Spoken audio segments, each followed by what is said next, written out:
Kaya namimiss ka nila kuya, dito ka sa likod ko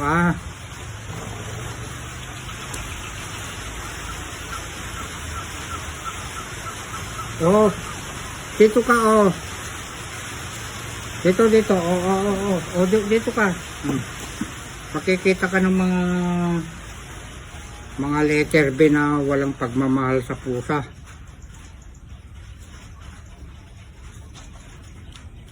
Ang taong walang pagmamahal sa hayop, diyan nakikita po ang ugali ng isang tao. Pero kung mapagmahal ka sa pusa, aso, hindi naman mababaho yan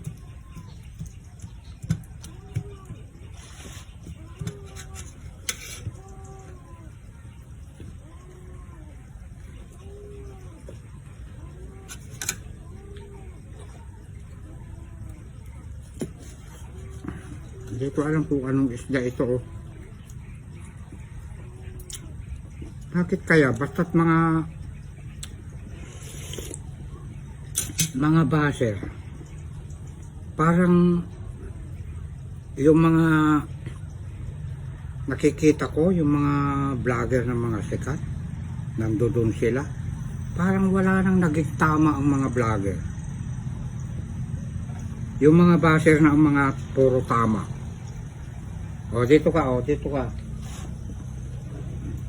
Ikaw kanina ikinukulong kita. Diyan ka na lang sa tabi. At papaluin natin yung asan na yung kwento ko. Diyan ka.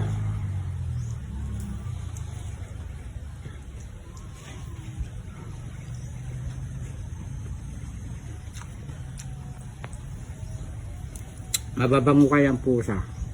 Magagaling pa yun. Kaya nilang linisan yung balahibo nila sa pamamagitan lang ng dila.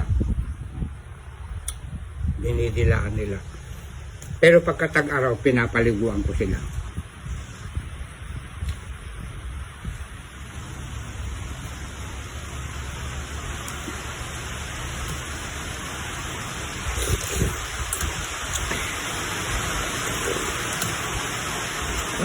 Napakalinab ng pala itong isda na ito.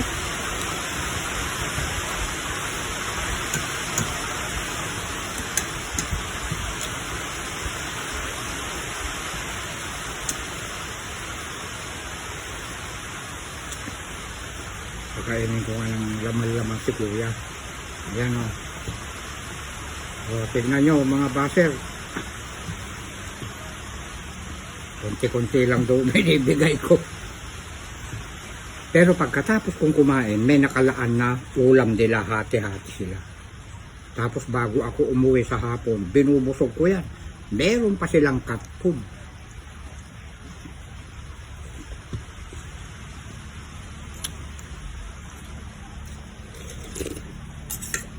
Meron talagang tao na kung nandidiri sa mga pusa. Kaya ayaw mag-alaga. Baka pagka lumapit yung pusa sa braso niyang gaganong-ganon, baka sisipain pa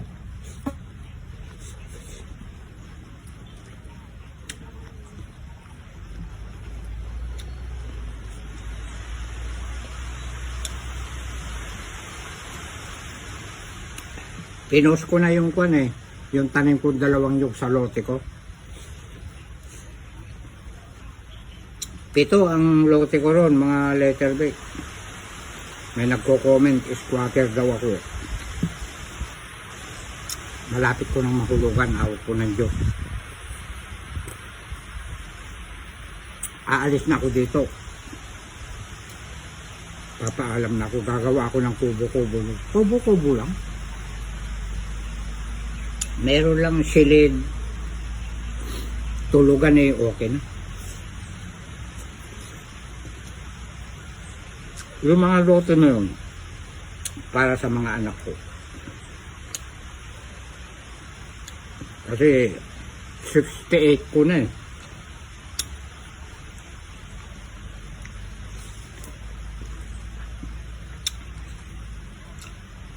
Mawawala tayo lahat. At least meron tayong naipamana.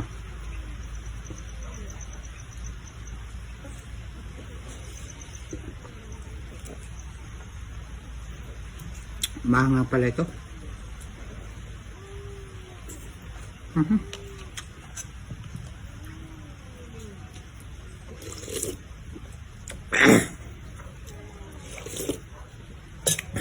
Napakaanghang.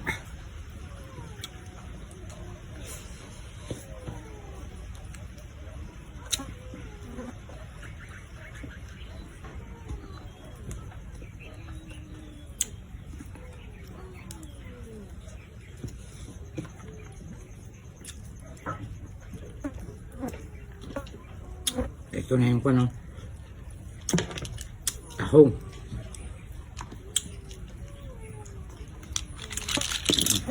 Kakalaw-kawin ko na. Ako lang naman ang kakain. Siya nga po pala, hindi po natuloy ang mukbang namin ngayon ni Bunso. Nagkakainan sila doon sa baryo, silang mga magkakapatid. Bukas na lang tayo, Uncle, sabi niya. Abangan nyo po bukas, mga idol. Congratulations, Bunso. Malapit ka ng mag 100k followers. Maraming salamat po yung mga sumusuporta rin po kay Bunso.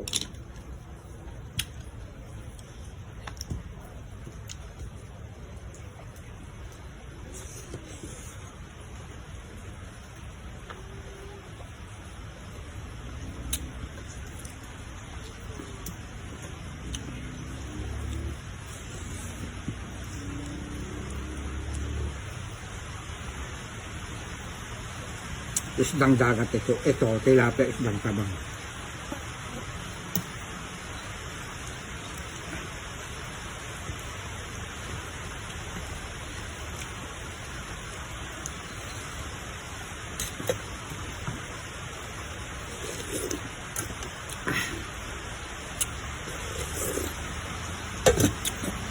Napakasarap. Talbos po ito ng kamote.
Umuulan, mga idol.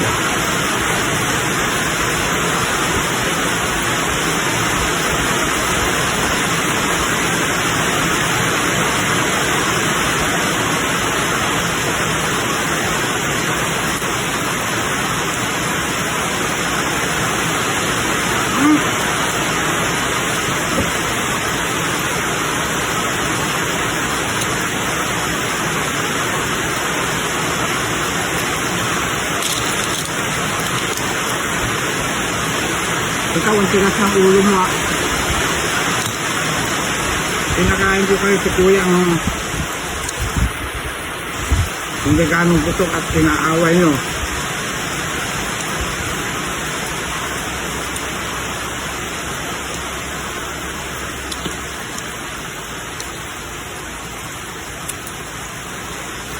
Nandun nung nakakulong sila, pinakain ko sila.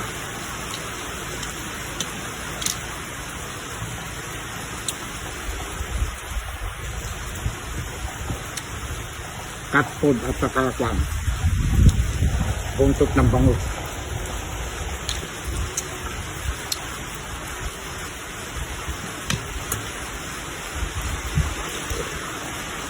Itong isa naman dito, hapunan ko mga idol. Tapos ito, ulam ng mga pusa aso. Isa lang ang hapunan ko. Saka ito, yung hindi ko mauubos dito. Kumakain pa ako ng hapunan. Kaya lang, konti na lang mga idol.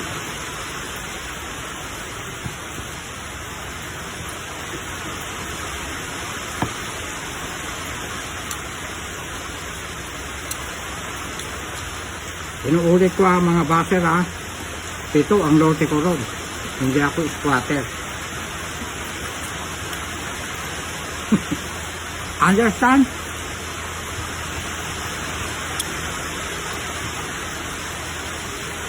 Kaya lang wala akong rice mill.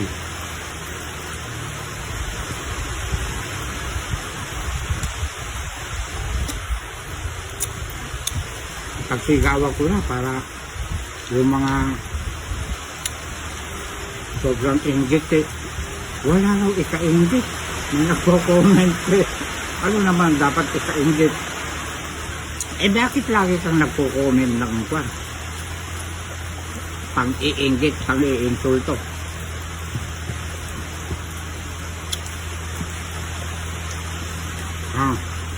Mga letter B kayo. Apektado kayo. Stress kayo. Bawasan ko nga itong mga may po para sa pusa. Stress kayo kay direct.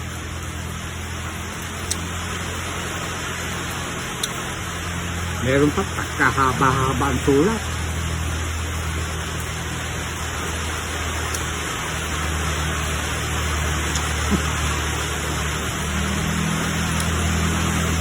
Dapat ako ma-stress eh.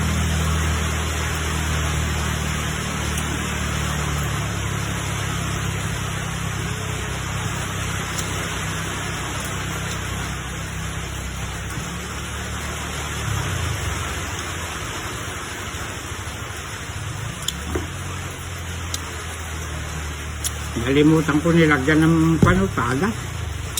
Sa gutom ko mga idol.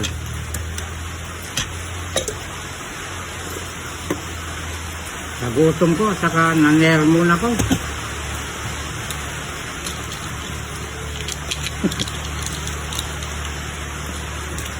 Pero hindi ako kayo sa mga letter ko. Viewers, dagdag yun. Palakpakan mo sila direct. Oh, lalo yung mayroong rice mill daw. At saka yung nagdidiri ng pusa. Ay, palakpakan mo.